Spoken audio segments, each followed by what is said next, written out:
की पहचान है।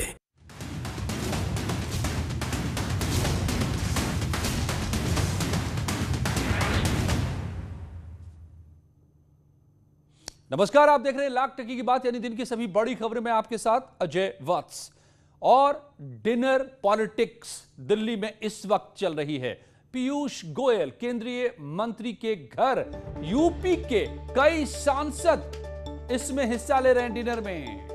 विधानसभा चुनाव, जी हां, टारगेट एक ही है इस वक्त अब सभी पार्टियों के लिए, यूपी इलेक्शन। और इसमें सुब्रत पाठक, विजय दुबे जैसे कई सांसद पहुंचे हुए हैं। विनोद सोनकर, सुरेश, मुकेश राजपूत, इन सबको न्योता भेजा गया है इस डिनर पार्टी में शामिल होने के लिए। क्या बातें होंगी, किन मुद्दों पर बात होगी, क्या स्ट्रैटेजी बनाएंगे आज पीयूष गोयल सांसदों के साथ डिनर के टेबल पर।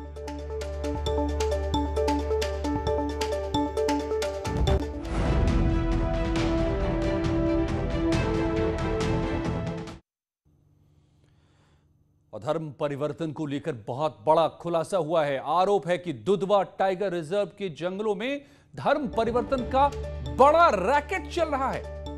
न्यूज 18 एक बड़ा खुलासा आपके सामने कर रहा है।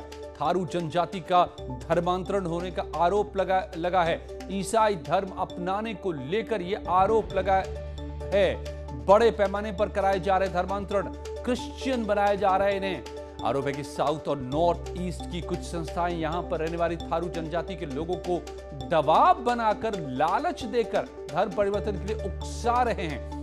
इसके विरोध में अब हिंदूवादी संगठन भी खड़े हो गए हैं। स्थानीय प्रशासन से मामले की शिकायत भी की गई है। तो क्या चल रहा है बड़ा रैकेट धर्मांतरण का, थारू जनजाति को कन्वर्ट करने का।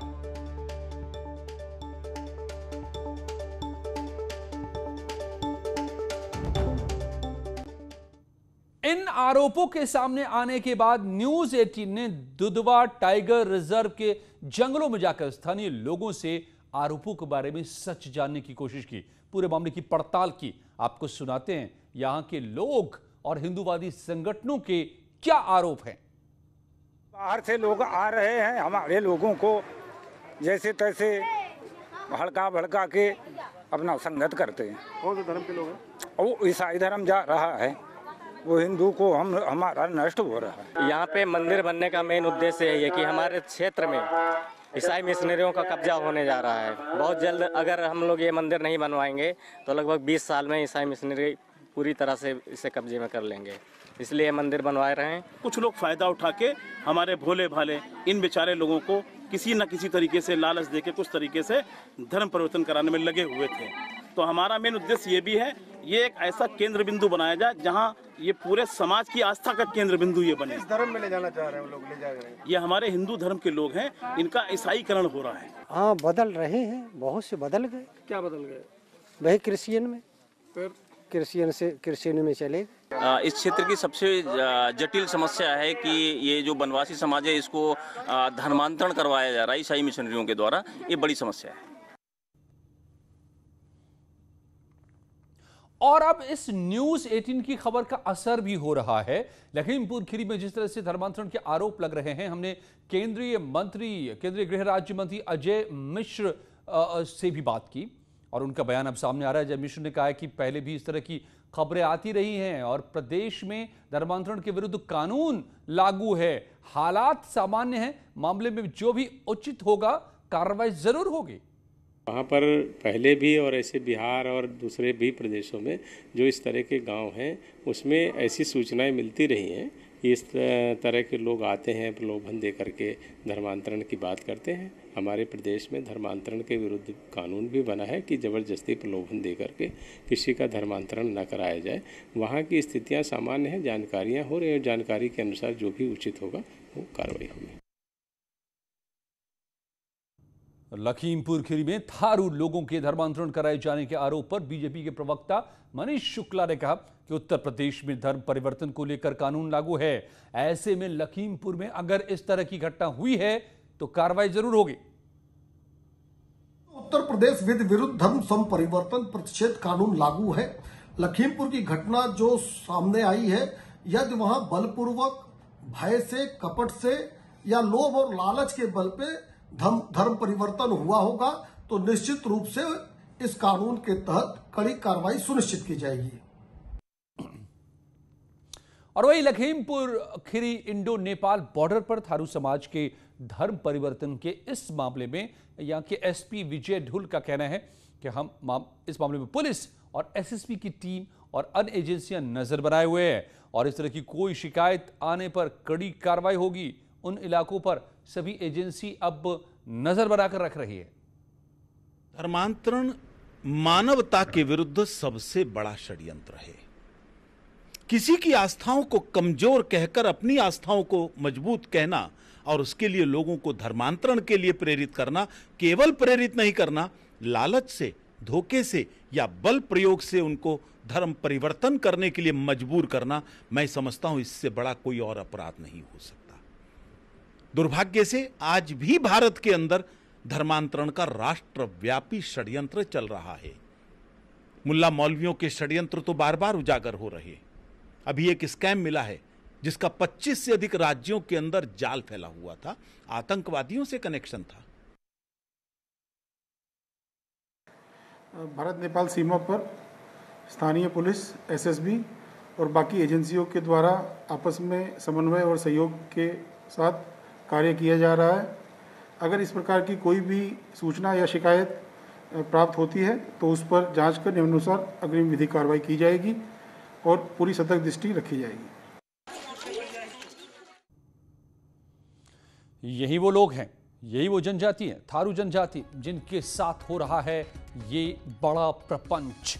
जिस तरह के आरोप लग रहे हैं कि इन्हें भ्रमित कर, लालच देकर, दबाव बनाकर इनके धर्म को बदला जा रहा है, इन्हें कन्वर्ट किया जा रहा है, इन्हें ईसाई धर्म अपनाने को अब दबाव बनाया जा रहा है, वो हालात पैदा किए जा रहे हैं। और उन्नाव से बीजेपी के सांसद साक्षी महाराज ने एक बार फिर विवादित बयान दिया है। अखिलेश यादव 21 जुलाई को उन्नाव दौरे पर थे, जहां उन्होंने योगी आदित्यनाथ को ठोको नीति वाला मुख्यमंत्री करार दिया था। अखिलेश के इस बयान पर पलटवार करने की कोशिश में साक्षी महाराज ने ये विवादित बयान दे डाला। यहाँ श्री अखिलेश यादव आए थे। अखिलेश यादव ने पत्रकारों से कहा योगी को कंप्यूटर चलाना नहीं आता है, उन्हें तो ठोकना आता है। तो हमने पत्रकारों से कहा अखिलेश को समझा तो ठोकना आता है तो जरा बच के रहे, कहीं तुम्हारा नंबर ना आ जाए। वो कबूल कर रहे कि ठोकना आता है। दुष्टों को ठोका नहीं जाएगा, आतंकियों को ठोका नहीं जाएगा। भदोही पहुंचे एसपी नेता अबू आजमी ने ओवैसी पर निशाना साधा। उन्होंने कहा कि ओवैसी वोट काटने वाले नेता हैं। आजमी ने कहा कि एसपी की आंधी में लापता हो जाएंगे ओवैसी। आजमी बीएसपी मुसलमानों को सीट देकर वोट कटवाती है। अखिलेश को तीसरे मोर्चे का नेता बनना चाहिए, यह भी कहा। ओवैसी बीजेपी को फायदा पहुंचाते हैं। अबू आजमी के बयान। मजबूरी कांग्रेस बीजेपी की है। बीजेपी देख रही है कि हमारा पश्चिम में जो हमारा वोट बैंक था, पिछली बार मुजफ्फरनगर के दंगे हो गए थे और वो सब वोट कट गए थे। तो पूर्वांचल हो या पश्चिम उत्तर प्रदेश हो, दोनों तरफ आज बीजेपी जो हार रही है, तो बीजेपी चाहती है कि किसी तरह से ये वोट जो मुझे नहीं मिल रहा है वो वोट बंटवारा हो जाए, उसकी वैल्यू ख़त्म हो जाए। इसलिए ऐसे बहुत सारे लोग आएंगे, कोई आज़ाद उम्मीदवार बनकर आएगा, कोई बीएसपी में जाकर के टिकट लेकर वोट काटेगा। इस तरह से लोग आएंगे वोट काटने के लिए, लेकिन जनता होशियार है। अबू आजमी ने कांग्रेस पर भी निशाना साधा। कहा कि कांग्रेस तैयारी नहीं करती, जिसके चलते उसके साथ गठबंधन करने वाली पार्टी को नुकसान उठाना पड़ता है। कांग्रेस अपनी स्थिति को संभालना चाहिए।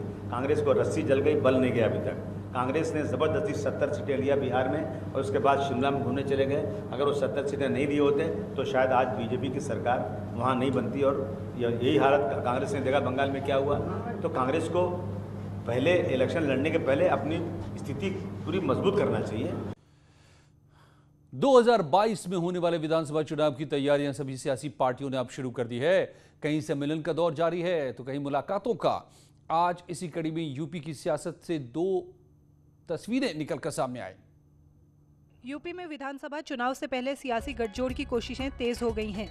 समाजवादी पार्टी के संस्थापक मुलायम सिंह यादव और अध्यक्ष अखिलेश यादव ने दिल्ली में लालू प्रसाद यादव से मुलाकात की। दोनों ने लालू प्रसाद यादव की तबीयत का हाल जाना। माना जा रहा है कि तीनों नेताओं के बीच अगले साल होने वाले विधानसभा चुनाव की रणनीति पर भी चर्चा हुई। लालू यादव ने इस मुलाकात के बाद एक ट्वीट भी किया। उन्होंने लिखा, आज देश को पूंजीवाद और संप्रदायवाद की नहीं बल्कि लोक क्षमता और समाजवाद की जरूरत है। वहीं बिहार की हम पार्टी के नेता और राज्य के पूर्व मुख्यमंत्री जीतन राम मांझी के बेटे संतोष कुमार सुमन ने लखनऊ में मुख्यमंत्री योगी आदित्यनाथ से मुलाकात की। बिहार सरकार में कैबिनेट मंत्री संतोष कुमार सुमन ने इस मुलाकात में योगी सरकार के विकास कार्यों की तारीफ की। इस मुलाकात को यूपी चुनाव के लिहाज से बेहद अहम माना जा रहा है। और प्रधानमंत्री नरेंद्र मोदी ने आज ई-रूपी लॉन्च किया। पीएम मोदी ने इसे वीडियो कॉन्फ्रेंसिंग के जरिए लॉन्च किया। ई-रूपी डिजिटल पेमेंट के लिए एक कैशलेस और कॉन्टैक्टलेस जरिया है। ये एक QR कोड या SMS स्ट्रिंग पर आधारित ई वाउचर है। इसे national payments corporation of India ने अपने UPI प्लेटफॉर्म पर वित्तीय सेवा विभाग, स्वास्थ्य और परिवार कल्याण मंत्रालय के अलावा राष्ट्रीय स्वास्थ्य प्राधिकरण के सहयोग से बनाया है।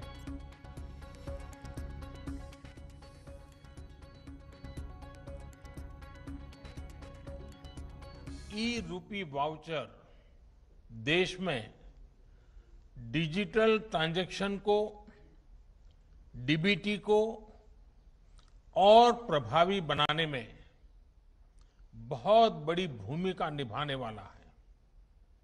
इससे टारगेटेड, ट्रांसपेरेंट और लीकेज फ्री डिलीवरी में सभी को बड़ी मदद मिलेगी। रामपुर से एसपी सांसद आजम खां को बड़ा झटका लगा है। जिला जज ने आज 2 साल बाद जौहर यूनिवर्सिटी के गेट को तोड़ने का आदेश दे दिया है। गेट सरकारी जमीन पर कब्जा करके बनाया गया था। आरोप ये भी है कि गेट बनवाकर सड़क भी बंद कर दी गई थी, जिसके बाद 2019 में एसडीएम सदर ने गेट तोड़ने का आदेश दिया, लेकिन इस पर आजम खां की तरफ से जिला जज की कोर्ट में अपील दाखिल कर दी गई थी। अब जिला जज ने उस अपील को खारिज कर गेट के तोड़ने के आदेश को बरकरार रखा है।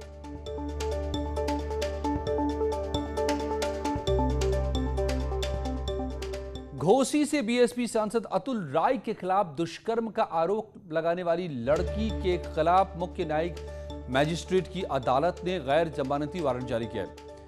अदालत ने यह आदेश सोमवार को कैंट पुलिस की ओर से दिए गए प्रार्थना पत्र पर सुनवाई के बाद दिया। आरोप था कि सांसद अतुल राय पर दुष्कर्म का मुकदमा दर्ज कराने वाली लड़की एक जालसाज है।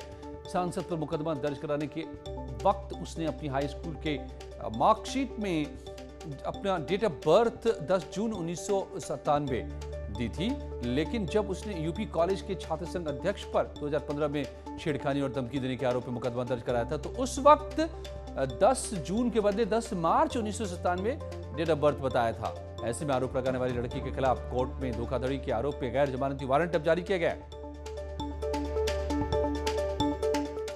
और गायत्री प्रजापति समाजवादी पार्टी के नेता, पूर्व मंत्री, उनकी जमानत की याचिका को सुप्रीम कोर्ट ने खारिज कर दिया।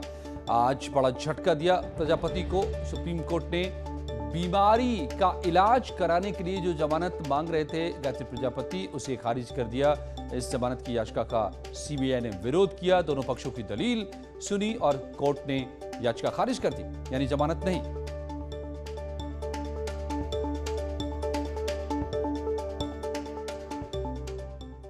कल यूपी में कोविड वैक्सीनेशन का मेगा कार्यक्रम होने वाला है। कल यूपी में 20 लाख लोगों को कोविड वैक्सीन लगाने का लक्ष्य रखा गया है। इसके लिए कई नए कोविड वैक्सीनेशन साइट्स बनाए गए हैं सभी पूरे प्रदेश में। कल सीधे रजिस्ट्रेशन जाकर मौके पर करवा के भी वैक्सीन आप ले सकते हैं पूरे सूबे में। यूपी के स्वास्थ्य मंत्री जयप्रताप सिंह ने बताया कि वैक्सीन की उपलब्धता होने पर हम और ज्यादा लोगों को वैक्सीन लगाएंगे। शॉर्टेज की वजह से और वैक्सीन की सप्लाई की कमी की वजह से एवरेज हमारा अभी 5 लाख से लेकर 8 लाख तक प्रतिदिन हो रहा है। एक दिन हमने 10 लाख तक भी कर लिया था जितना हमको वैक्सीन प्राप्त हुआ था। अब उम्मीद है कि वैक्सीन काफ़ी संख्या में मिलने की उम्मीद आ रही है। अगर वो वैक्सीन हमको पर्याप्त हो जाएगा तो कल के दिन हम लोग प्रयास करेंगे कि ज़्यादा से ज़्यादा करें, जितना भी हो सके। हमारा प्रयास रहेगा कि 20 लाख तक भी हम लोग कर सकते हैं। तो इस अभियान का फायदा उठाइए यूपी सरकार के और जाइए बिना रजिस्ट्रेशन के सीधे साइट पे जाइए और वैक्सीन कल लगवाइए। लौटते हैं कुछ ही पलों में और बड़ी खबरों के साथ।